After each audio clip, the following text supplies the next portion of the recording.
ايوه كده يا كابتن حسين يا جامد، ايوه كده، هو ده الكلام، هو ده الكلام يا معلم. اثبت لهم ان حضرتك يعني لا مش حنفي خالص، ولا ارجع في كلمتي ولا الكلام ده. انسى يا برنس، ادام قلت حاجه لازم تتطبق. انسى ان انا ارجع في كلامي. انا بتاع الرجوله، انا بتاع المواقف، انا بتاع الكرامه، انا الزمالك اولا. ايوه كده، ايوه كده يا وديع، هو ده الكلام يا حبيب قلبي، هو ده الحوار وهو ده. وكتر خيرك قوي، انا كاهلاوي بقول لك كتر خيرك يا عم حسين يا لبيب، وتكرم عينك. ليه بقى؟ لان انت ريحتني قوي، ريحتني على الاخر. لان الاهلي دلوقتي في اسوأ حالاته فنيا، وخلينا نكون متفقين. اجي بقى لاعب الزمالك وانا بنافس بيراميدز وعاوز اخد الدوري منه، يجي الزمالك يقوم بقى جايب جون ولا اتنين وناتش بقى واحده. سيف الدين الجزيري احسن مهاجم واحسن 9 في مصر، وانكل زيزو يخش بضربه جزاء كده ولا حاجه، وتيجي لا يا معلم، لا ده احنا كده مرتاحين قوي وكده 100 فل و14 وجميل وحلو. واحسن حاجه بقى هي الظروف القهريه، اللي معرفش ايه هي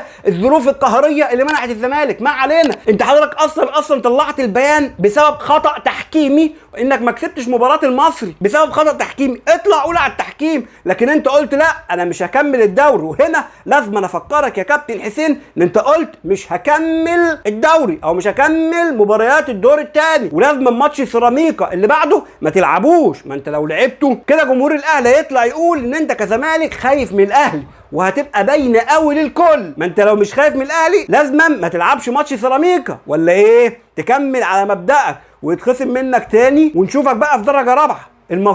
والمفروض على الرابطه ان هنا اعلنت فوز الاهلي والثلاثه بونت الاهلي، وفي 3 بونت هيتخصم. وكمان في الخطاب بتاع الرابطه للاهلي ان الزمالك هيتكفل بكل الخسائر التسويقيه اللي جت على الاهلي، لان ده ماتش الاهلي وفي بث وفي تسويق وفي رعايه وفي حاجات كتيره قوي، وفي حكم اسباني انا جايبه على حسابي يا معلم. مين هيدفع الكلام ده؟ مين هيدفع؟ اكيد الزمالك. وهنا بقى هتحط دين فوق الديون، ونطلع بقى بينا على الاسم، ونطلع على الفيفا وخلاص ده كده، وتوقف له قيد يا عيني. ولسه موقف له قيد النهارده برضه بسبب مساعد فيريرا، سبحان الله، لثالث مره على التوالي وقف قيد وقف حال. انت هتلاقيها منين ولا منين يا كابتن حسين؟ مش كده، ولكن هو قرار عنتري غير محسوب تماما لاداره الزمالك. ليه؟ لان انت لو حاسبه انت اصلا عليك ديون متلتله، ولكن زود التينه بله ومش مشكله يا عم، هو الزمالك بتاعنا واحنا ندفع حاجه من جيبنا، مش مشكله، يلا بينا. وهنا بقى اروح لنقطه تانية، وهي نقطه الكابتن خالد الغندور اللي اتكلم وقال اصل الاهلي. والغريبه والعجيبه انت كزمالك بتقول مش هكمل الدوري ومعترض على التحكيم، وعندك مشاكل مع الرابطه وبتحلها وبتقول بيان والكلام ده كله بتعترض عليها، تمام. ايه اللي دخل الاهلي في جمله مفيده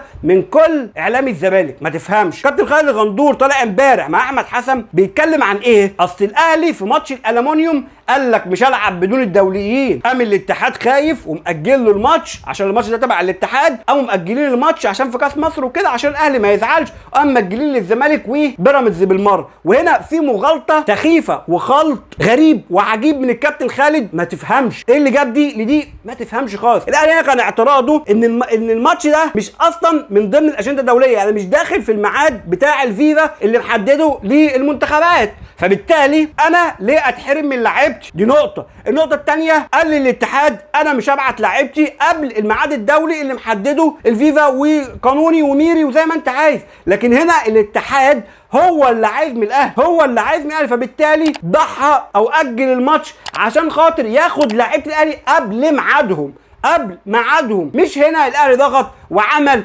لا فيش اصلا من الكلام ده. فهنا في مغالطات وهري على الفاضي ملوش اي 30 لازمه، وخلط الامور في بعضها واي حاجه مش مشكله. المهم تطلع في الاخر تقول اصل الاهلي عمل فين؟ ما تفهمش. بس في النهايه احنا مستنيين رابطه الانديه وقراراتها، وايضا مستنيين الزمالك نشوف بقى هل هيلعب ماتش سيراميكا ولا لا. المفروض ما يلعبش، لانه لو لعب كده يبقى انت خايف من الاهلي، لو ما لعبش يبقى انت كده ثابت على موقفك، وده اللي احنا عايزينه. والناحيه الثانيه بقى نشوف الرابطه هتنفذ القانون ولا لا، وهتعتبر الزمالك منسحب من الدوري ولا لا. ده اللي هنشوفه الفتره الجايه صديقي.